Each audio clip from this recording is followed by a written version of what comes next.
Olá, professores e alunos da maior e melhor escola de teologia de todos os tempos, a Escola Bíblica Dominical, claro. A paz do Senhor Jesus a todos vocês. Hoje estaremos estudando a terceira lição do nosso terceiro trimestre da lição dos adultos, que tem como título Acabe e o profeta Elias. Na dica de hoje, conheceremos a perversidade de Acabe e Jezabel, mas também demonstraremos o cuidado de Deus para com os seus filhos, tendo como base a história do profeta Elias. Então, vamos à introdução. Acabe foi um dos mais perversos reis de Israel. Com a morte de Salomão, Jeroboão I tornou-se o primeiro rei da primeira dinastia a governar o reino do norte, Israel. O filho de Jeroboão I, Nadab, tornou-se o segundo rei e reinou apenas 2 anos, antes de ser morto por Baasa, e desta forma terminou a primeira dinastia. Nessa época, acontecia uma luta contínua pelo trono do reino do norte.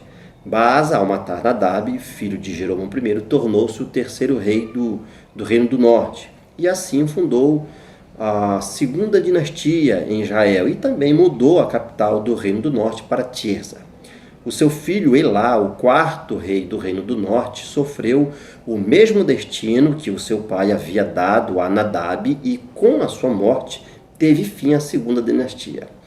O responsável por sua morte foi Zinri, seu próprio comandante de carros de combate, que tornou-se então o quinto rei do reino do norte, mas isso durou por apenas 7 dias, uma semana. A partir de então instaurou-se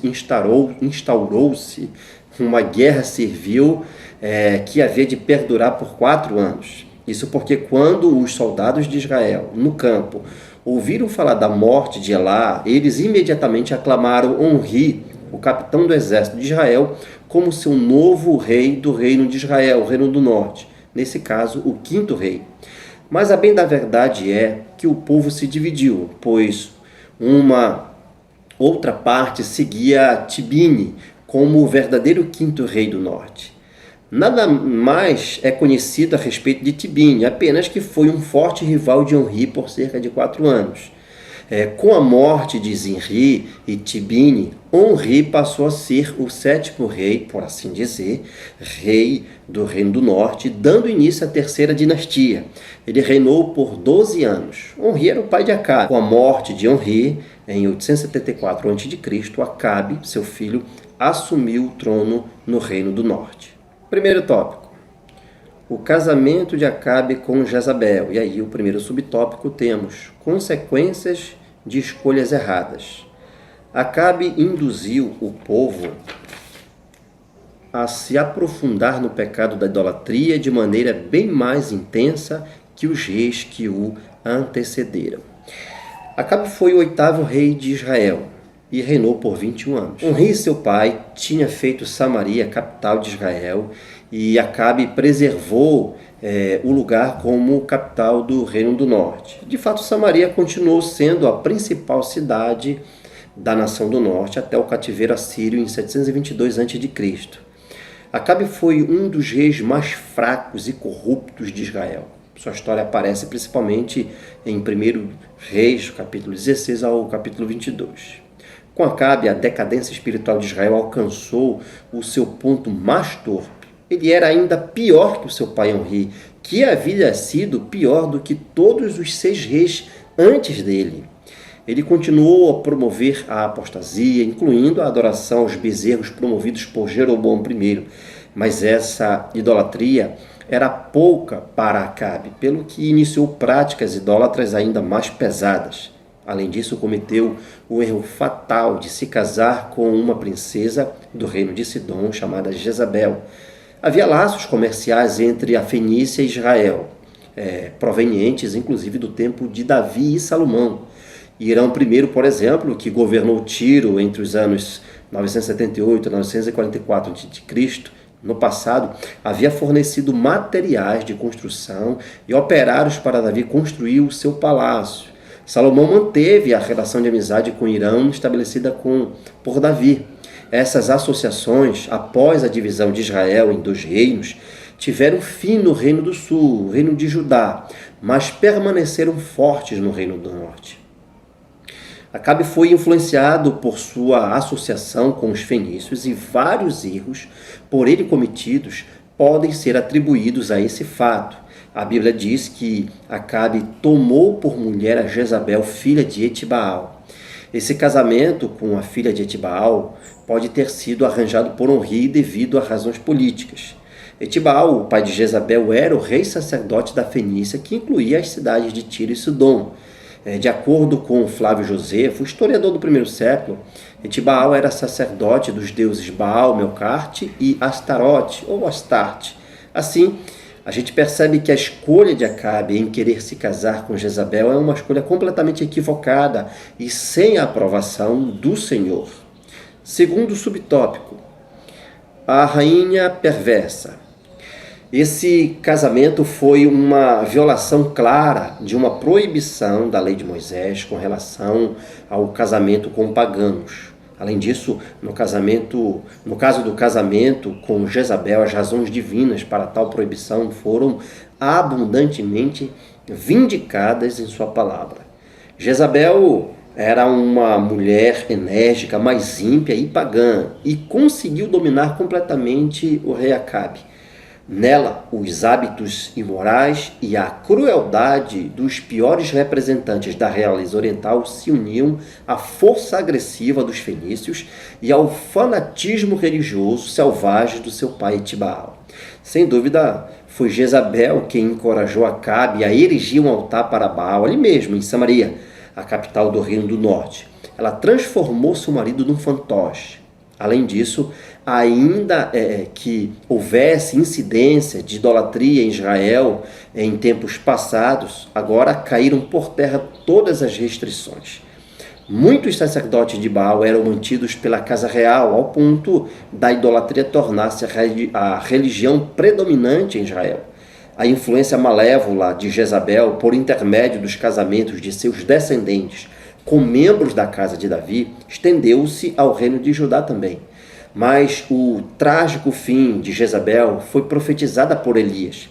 As duas dinastias predecessoras de Acabe, as de Jeroboão I e de Baasa, foram totalmente destruídas, e essa seria igualmente a sorte de Acabe. Por isso, parte especial da profecia de condenação seria o fim de Jezabel. Ela foi julgada pela sua iniciativa de levar Acabe e promover o baalismo. E a profecia de Elias em relação a ela cumpriu-se literalmente. Deus é rico em misericórdia, porém pode ser impiedoso contra aqueles que perseveram em se manter na prática do mal. Segundo tópico, Elias prevê a grande seca. E o primeiro subtópico do segundo tópico temos aí a intervenção divina. E lá embaixo diz assim: por causa de seus atos perversos e pecaminosos, o profeta Elias, em obediência a Deus, confrontou esse rei e lhe deu a sentença de que não mais haveria chuva, a não ser pela palavra do profeta dada por Deus. A história de Elias, vinculada à de Acabe, é a narrativa mais longa do livro de 1 Reis. A semelhança de Melquisedeque, Elias aparece no texto bíblico sem qualquer menção a pai, ou a mãe, ou a uma árvore genealógica. É o que também acontece no caso de Jó. Seu nome significa o Senhor é Deus, e corresponde ao tema do seu ministério, que era o Senhor é Deus e não existe outro. Supõe-se que seu ofício como presidente da escola de profetas o colocou em uma posição de oposição às tendências e aos acontecimentos em Israel. Isso porque o rei Acabe havia tomado como esposa a Jezabel, uma mulher pagã. Elias foi o principal profeta de Deus quando Acabe e Jezabel estavam promovendo a adoração a Baal em Israel, o chamado baalismo. Ele foi enviado por Deus para enfrentar o tal baalismo e para declarar a Israel que o Senhor era Deus e que não havia outro. O trecho de 1 Reis 17:1 refere-se a ele como o Tesbita, fazendo referência a Tisbe, uma cidade a leste do Rio Jordão, que ficava cerca de 13 quilômetros ao norte do ribeiro de Jaboque, na Galileia. Elias, na qualidade de principal profeta da época, subitamente compareceu diante do rei Acabe a fim de anunciar o iminente juízo de Deus.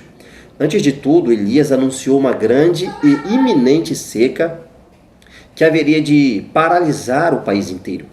Esse anúncio chocante era somente um sinal do início de um longo período sem chuvas. As chuvas de outono, da primavera e o orvalho do verão eram necessários para as colheitas em Israel. Baal era o Senhor dos céus, conhecido também como o Deus agrícola da tempestade. A adoração a Baal era essencialmente uma religião da natureza, cuja ênfase principal era a fertilidade, seja da natureza, de animais ou até mesmo dos seres humanos. E essa seca anunciada pelo profeta Elias, questionou a capacidade de Baal controlar as condições atmosféricas. Segundo subtópico, o preço da obediência.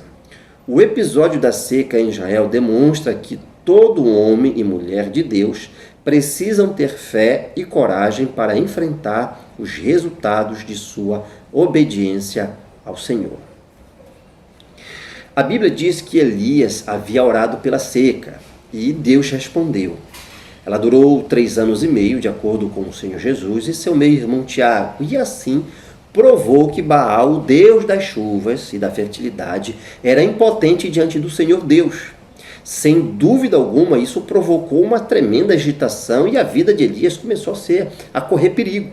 Elias começaria a ser caçado como um animal. Por isso, Elias fugiu para perto do ribeiro de Querite, a leste do Rio Jordão. Provavelmente era um ribeiro que corria para o Rio Jordão durante a estação das chuvas, mas que secava quando o clima ficava quente, devido à estiagem. E foi por isso que logo em seguida Elias retirou-se para Sarepta, no território fenício. Sarepta era uma cidade no litoral mediterrâneo, cerca de 11 quilômetros ao sul de Sidom. Veja bem, Elias foi enviado para viver nesse lugar, ou seja, num território controlado pelo sogro de Acabe, pai de Jezabel, Etbaal. Entretanto, apesar das dificuldades pelas quais passou o profeta, a bondade e o cuidado de Deus o acompanharam.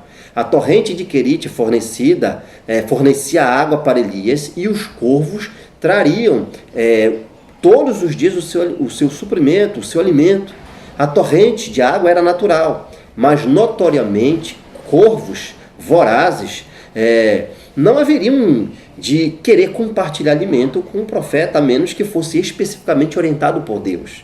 Isso porque o corvo, de acordo com a legislação mosaica, era uma ave imunda, imprópria para transportar alimentos, pois os alimentos seriam contaminados pelo toque do pássaro. Mas no caso de Elias, o milagre de Deus ignorava tais refinamentos da lei cerimonial. Os corvos chegam a negligenciar seus próprios filhos, mostrando-se gananciosos com o alimento disponível. Naquela ocasião, porém, mostraram-se altruístas. Aconteceu algo muito incomum, e os corvos fizeram exatamente o que Deus lhes havia ordenado, oferecendo suprimento alimentar suficiente para o profeta Elias. Ele tinha alimentos para o de jejum e para a ceia, as duas principais refeições, então, em uso naquela época. A provisão sobrenatural de Deus para Elias era muito semelhante ao maná e às codornizes durante a peregrinação de Israel pelo deserto. Mas como eu já disse, com a seca, o ribeiro de Querite secou. O fim daquele suprimento exigia, pois, uma mudança de atitude da parte do profeta Elias. Terceiro subtópico, nos diz assim: Deus sempre cuida dos seus. Na casa da viúva, Elias realizou o milagre da multiplicação da farinha e do azeite. De acordo com 1 Reis, capítulo 17, versículos do 8 ao 16, ali em Sarepta, Elias encontrou um suprimento inesgotável. A farinha de trigo e o azeite da viúva renovavam-se miraculosamente. As viúvas geralmente não se encontravam em boa situação financeira naqueles dias, naqueles tempos antigos, e principalmente naquele período tão difícil. Portanto, Deus colocou Elias em circunstâncias muito difíceis, nas quais, do ponto de vista humano, não poderia haver suprimento nem para ele, nem para a viúva. Mas em meio à necessidade, Deus providenciou a abundância. A seca que estancou as fontes de água trouxe a fome. O alimento era agora escasso, mas o suprimento divino trazia abundância. A fome se estendeu até Sidom, mas a graça de Deus seria abundante até mesmo lá. Desse modo, Deus mostrou o seu poder na própria região onde o impotente Baal era adorado, pois, como eu já disse, Sarepta ficava no território controlado pelo sogro de Acabe, Etibaal. Terceiro subtópico, o encontro de Elias com Acabe. E o primeiro subtópico diz assim: um coração endurecido. Acompanhe comigo aí. A total falta de discernimento espiritual para perceber o que Deus estava fazendo através de Elias e a impossibilidade de se arrepender, mesmo com todas as evidências de que ele era o culpado de todos os males que estavam acontecendo, fizeram com que consequências ainda mais graves viessem sobre a nação. Passaram-se 3 anos e 6 meses. Não caía nenhuma chuva em toda a terra de Israel. A fome estava extinguindo toda espécie de vida. Foi então que Elias teve um encontro com Obadias, um servo autêntico do Senhor, que estava servindo temporariamente na corte de Acabe. Por intermédio de Obadias, Elias conseguiu um encontro, uma entrevista, ou um reencontro, a bem da verdade com o rei. Mas quando Elias apresentou-se pela segunda vez ao rei Acabe, descobriu que o velho pecador em nada se tinha corrigido. Jezabel continuava entusiasmada com o seu paganismo e com os seus ídolos. Acabe via Elias como um perturbador da ordem, uma ameaça ao funcionamento normal da sociedade. Sua compreensão era superficial. Mas Elias retrucou a pergunta do rei, declarando que Acabe é quem era o verdadeiro perturbador de Israel. O profeta corajosamente contou a Acabe que a calamidade da seca e da fome podia estar ligada diretamente ao apoio e prática por parte dele e de sua família da idolatria. Mas o coração do rei estava tão endurecido em razão da recorrência do pecado que parecia que não havia mais jeito de ele voltar atrás, de ele se arrepender. Foi nessa mesma oportunidade que Elias desafiou a Acabe para que enviasse seus falsos profetas e seus sacerdotes de Baal ao Monte Carmelo para que se tirasse a prova de quem estava com a razão e se Deus ou deuses pagãos que tinham o poder. Segundo subtópico, a sequidão espiritual do rei. Sempre que alguém se torna um contumaz pecador, de modo a não mais discernir os intentos do próprio coração, como aconteceu a Acabe, algo muito grave acontece: a sequidão espiritual. À primeira vista, ninguém conseguiria ultrapassar a impiedade de Onri, mas de alguma maneira Acabe realizou o feito.